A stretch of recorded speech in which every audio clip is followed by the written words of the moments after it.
بسم اللہ الرحمن الرحیم۔ السلام علیکم۔ اللہ تعالیٰ نے انسانوں کی ہدایت اور رہنمائی کے لیے انبیاء اور رسل مبعوث فرمائے، جنہوں نے لوگوں کو ایک اللہ کی عبادت کرنے کی دعوت دی۔ کچھ اقوام نے ان کی پیروی کی اور کچھ اقوام نے ان کی تعلیمات کو جھٹلایا اور ان کے احکامات کو ماننے سے انکار کیا اور اللہ کے دردناک عذاب کا شکار ہوئے۔ آج کی ویڈیو میں ہم آپ کے لیے انبیاء اور رسل کے متعلق معلومات اور ایسے واقعات لے کر آئے ہیں جن کے بارے میں جان کر آپ کی معلومات میں خاطر خواہ اضافہ ہوگا۔ تو چلتے ہیں ہماری آج کی ویڈیو کی جانب۔ واقعہ معراج حصہ دوم۔ نبی کریم صلی اللہ علیہ وآلہ وسلم کو رات کے ایک مختصر حصے میں روح اور جسم کے ساتھ مسجد اقصیٰ یعنی بیت المقدس میں تمام انبیاء سے ملاقات کی اور حضرت محمد صلی اللہ علیہ وآلہ وسلم نے ہی امامت کروا کر نماز پڑھائی۔ وہیں سے انہی ساتوں آسمانوں پر اور جنت اور دوزخ کے مشاہدات اور سیر کرائی گئی اور آپ صلی اللہ علیہ وآلہ وسلم وہاں تک پہنچے جہاں تک اس سے قبل کوئی بشر نہیں پہنچا۔ یہ اللہ تعالیٰ کا انسانیت پر احسان عظیم ہے کہ رسول اکرم صلی اللہ علیہ وآلہ وسلم کو کسی خاص خطے، قوم یا زبان والوں کو نبی بنا کر نہیں بھیجا، بلکہ آپ صلی اللہ علیہ وآلہ وسلم پوری انسانیت کے لیے پیغمبر، رشد و ہدایت کے مقام عظمت اور رفعت پر فائز کر کے مبعوث فرمائے گئے ہیں۔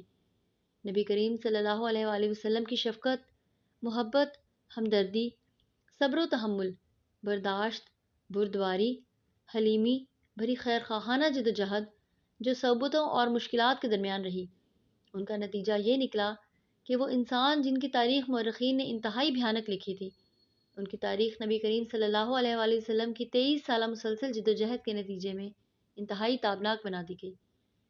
نبی اکرم صلی اللہ علیہ وآلہ وسلم کی اس 23 سالہ مسلسل جدوجہد کے نتیجے میں دنیا کے اندر ایک عظیم انقلاب آیا، یوں پوری دنیا کی کایا ہی پلٹ گئی۔ یہ آپ صلی اللہ علیہ وآلہ وسلم کی فتح اور کامیابی کا عظیم اور تاریخ ساز کارنامہ ہے۔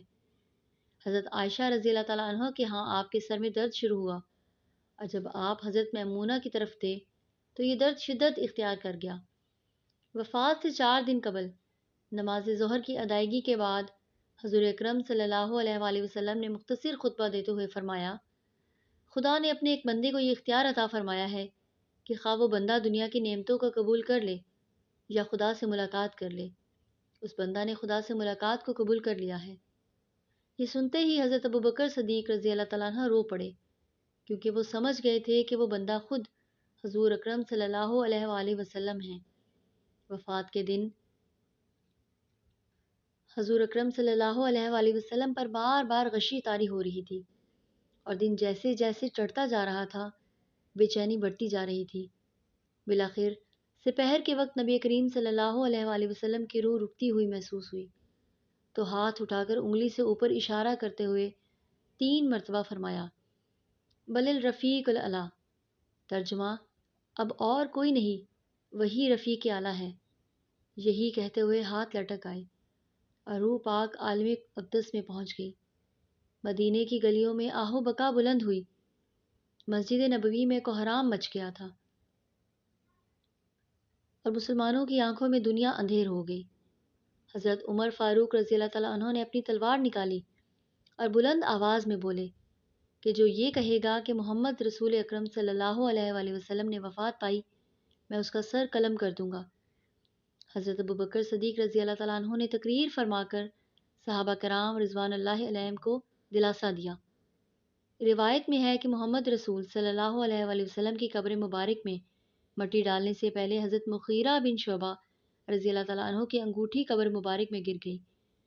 حضرت مغیرہ بن شعبہ رضی اللہ تعالیٰ عنہ اپنی انگوٹھی نکالنے کے لیے قبر مبارک میں اترے اور اسی بہانے نبی آخر زماں کا آخری دیدار بھی کر لیا۔